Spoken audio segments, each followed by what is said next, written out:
welcome back to another video here on Sam's Crafty Castle. So today we're going to have some fun with foiling, which I know we've done a number of times before, but I actually got the Gemini foil press, which is a hot foil machine. If you're familiar at all with the Spellbinders glimmer machine, it's basically that, but it's made to work with the Gemini or the Gemini Junior. I actually will say it, I bought mine secondhand off someone on Facebook. So this is actually the first time I'm using it. What you're seeing here is my first experience with it.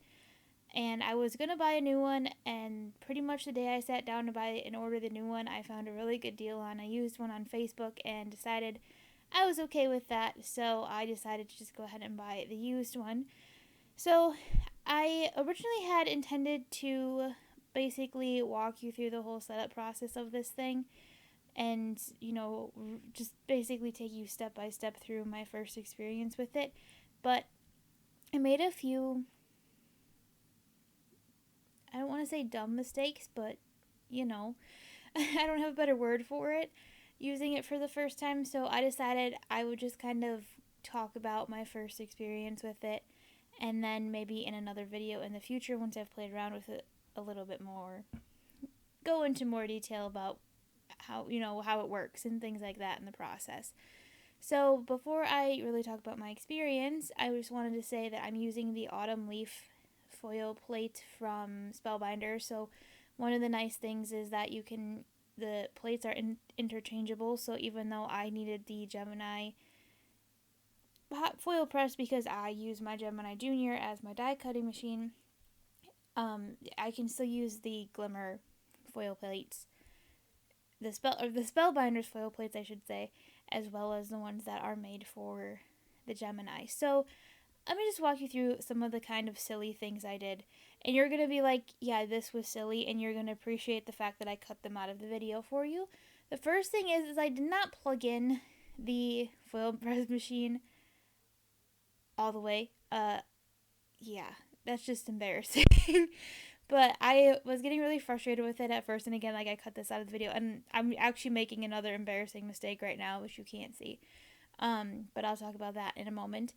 And I didn't actually plug the plug all the way in through, and I didn't want any of that to sort of influence my review of it or how I felt it worked or just my generic lack of experience with this thing. So again, like I said, I'm just talking about kind of basically ease of use out of the box, which in reality it's really easy to use straight out of the box or out of the packaging, I guess in my case, since I bought mine used. But it helps if you plug it in. It also helps if you don't try to put the plates through your Gemini before you turn the Gemini on and then get confused as to why it's not working. So it was just kind of one of those crafting days, and like I said, it didn't feel like a good day to show you how it was all going on. So you can see I just actually revealed the final products of what I made, and they came out fairly good. I'm happy with them for my first two attempts. And then this is one other thing I wanted to talk about during this video. It is kind of a hodgepodgey video, but we do two different foiling techniques. So that was the first one. This is a sort of break. Basically, I mentioned this in the last video that I would talk about it in this video, and this is basically what prompted me to pull out the hot foil machine. I've had it for probably almost a year and have just gotten around to using it now, obviously, but I have this box of new things in my craft room. Every time I buy something, it goes in this box, and I've been the worst at using stuff out of the box. So when it came time to do autumn cards this year, I pulled out a box from an old Gina Designs kit and used that, and I put all of the new fall things that I hadn't used yet in this box, and anything I bought this year from fall releases and things I put in that box. And basically that's what I've been doing for all these fall cards. So I had that autumn leaf border, which I actually did buy that this year. That was a new this year purchase because it was from Spellbinders Glimmer Fall release this year. And I also had these in that box, which is the Gina Designs Thankful Leaves Stampin' Foil set. And I wanted to use both of those, and I said, ooh, let's do fun with foiling and get that foil press out and try it for the first time. So like I said, I guess overall first impression, like very, very first impressions on the foil press. I really like it. I am actually going to pull it out again today, or, well, maybe not today, but some point this week. And, well, I guess the week I'm filming this, because it'll be a week later when you guys are actually watching this. But I'm going to pull it out again. I have some more ideas with that leaf border. I also gotten a few things for Christmas, so I'm sure you'll see it, see me use the hot foil thing a few times. So now I want to talk about the Stampin' Foil system. I know there's a lot going on in this video, and it comes in just under 15 minutes, so otherwise I probably would have slowed it down a little bit. But I try to keep my videos about 15 minutes. So this is the Stampin' Foil system. I love these things. There's a whole bunch of different ones. There's some flowers and some butterflies and some snowflakes and another Christmas one. I love this system. I really do. I still have a few that I don't have, and I'm seriously contemplating getting the rest of them. So this is the Thankful Leaf set, so it's all a bunch of different leaves. So basically you get the foil toner sheets, which we've done before on the channel. Foiling is one of my favorite techniques, so just go through some of the other videos and you'll find other things on just your basic toner foiling. And then it comes with a coordinating stamp set. There's also a coordinating die set. I don't have the die set. I just have the stamp set and the toner sheets. So basically, the toner sheets come and you just stamp over them. So I don't have the die set. I cut it out on my Scan and Cut. But you take the stamp set and you just stamp over the toner sheet and you get this whole stamp and foil situation. So the leaves come with two separate two different styles of the toner sheets. One is with the kind of details of the outline of the leaf, and the other one just has the really tiny details. That was a horrible explanation, but there'll be links in the description below if you want to check them out. I'm using my Mink to foil, and I'm using the Deco Foil Rose Gold foil, and you basically just run it through your Mink like you would any other type of toner foil situation, and there you go. You have your foiled stamped image. I've actually recently discovered that there's also a foil embossing powder, and I actually also do have the toner ink pad from Heidi Swap and Mink, and I do have plans and hopes to do a video on that someday. I played around a lot with it a few months ago and just trying to get a feel for it, and it's kind of a project because it gets a little messy, and I just haven't had the chance to do that, but who knows, maybe soon I'll have a video on some of that too. Maybe we'll do another massive foiling video like I did a few years ago. So this is the other part I want to talk about, and that's the design of this card. So the design of this card was kind of different. So I had originally planned to just use the leaf border up this side of the card, and then have a rectangle or something in the middle, and basically put the leaves on, put a grading on, and be done. But you can see on the bottom there, I didn't get a real perfect foil on this leaf border situation. So then this was still me just trying to be oh, I'm just going to cover it up. But then all of a sudden I was like, wait, it would be cool? Because once I put the die down to try to decide where I wanted to lay out and what shape I wanted to use, I realized the border itself made a really pretty little accent along the oval there. So I ended up not using this oval because of the detailing on the side, and I thought you'd kind of be a little much with the leaves, so I ended up just going with a plain circle. But that's kind of how I got around that. My original thought was to just put the rectangle or whatever I was going to use down towards the bottom where the foiling's not as great, and then just have the rest of it be the border. But then all of a sudden I was like, wait, this is kind of pretty, and then I can use the part that foiled well and leave the part that didn't, and it really does come out really pretty in the end. It is a very simple card, you'll see at the end, but well, you may have already seen because there's definitely a picture in the thumbnail of the video, and if you've come from my blog, you've most definitely seen the full picture, or possibly on Instagram, you've seen the full picture of the card. But basically, yes, this was the point of the video, just talk about foiling and do another quick foil video in a couple different ways. So, like I said, it's not really a super tutorial-ish video, but you can see how easy the Stampin' Foil things are to use. You use it like a stamp and you use it like a foil, and it goes together really well.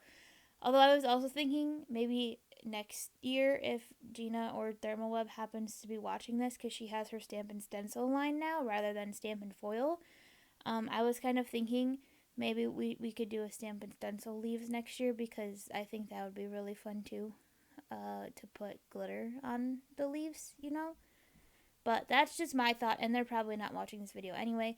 But sometimes you just have to like throw things out into the universe and see if they'll happen.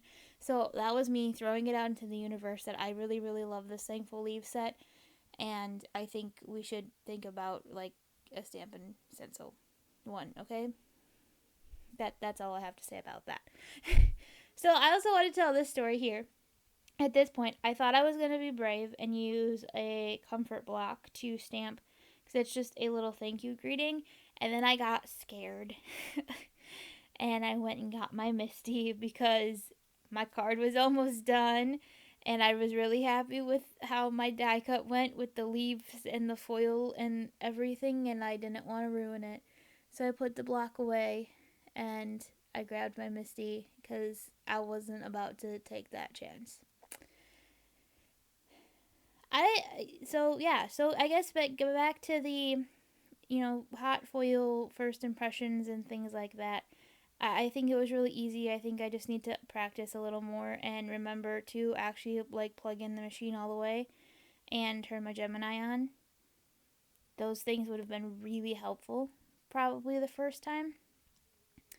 They were definitely helpful the second time. I also just need to get more coordinated with handling the plates and things, and that'll just come with time. So like I said, I'm going to practice a lot more through the rest of fall and winter, and hopefully then in the spring I can come back with more of a tutorial style video. But this is the time to like first impressions. Same thing with the Stampin' Foil thing. This is actually, I've had those leaves since they came out, I don't know, 2-3 years ago maybe, and this is the first time I've used them, and that went really well too. Not that I really thought it wouldn't go well, and I've seen other people use the Stampin' Foils before, so I knew it would be fine.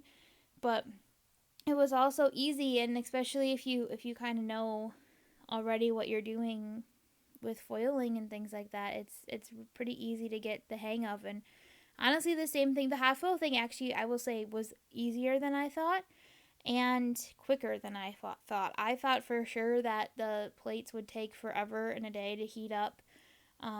Waiting. I checked the little grid thing in the manual on how long to heat the plate up, and I was definitely expecting something like a minute or something, and it was like, 15 seconds, and I was like, that's it. So then I wasn't ready. Also, I guess that's the other thing too. Like, make sure that you just get all your stuff ready before you do it. That was another reason I ended up not showing you my actual, like, all the way through attempts at doing it the first time, because I was stopping like every 5 seconds to read the manual and figure out what I was doing. I didn't have my foil ready. If you may have caught it earlier in the video, that I didn't even have it. The foil wasn't even cut long enough to fit the whole plate that I wanted to use, and it was just, I think just because it was my first go, it was a little rough around the edges, and I didn't want that to be the tutorial you got. I just wanted to talk about sort of my first impressions and that sort of thing as we go. So I pulled out after I put my card together, I was like, it needs a little something. And I decided to go through my little box of die cuts, because I just actually cut up all the September scraps last weekend, I think. And I was going through, because it's a very full box again. And I was originally going to go with like a banner type situation along the top or along the bottom, but then I found these two circles, and I was like, well, that's kind of fun. And I just kind of slipped one under, and that's what I got, and it was really pretty, and I loved it, so that's what I went with. And I want to talk about a little bit about how I glued these down. So I used my Tombow dot runner just because that's what I happened to have out that day.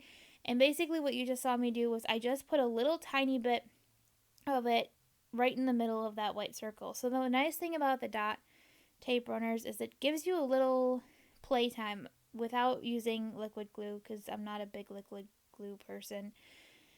So it gave me a little wiggle room, and I was able to just kind of glue down the middle of the big circle, and then I could put the two little circles back where I wanted them with the big circle. And you'll see, I actually realized I didn't get it quite right.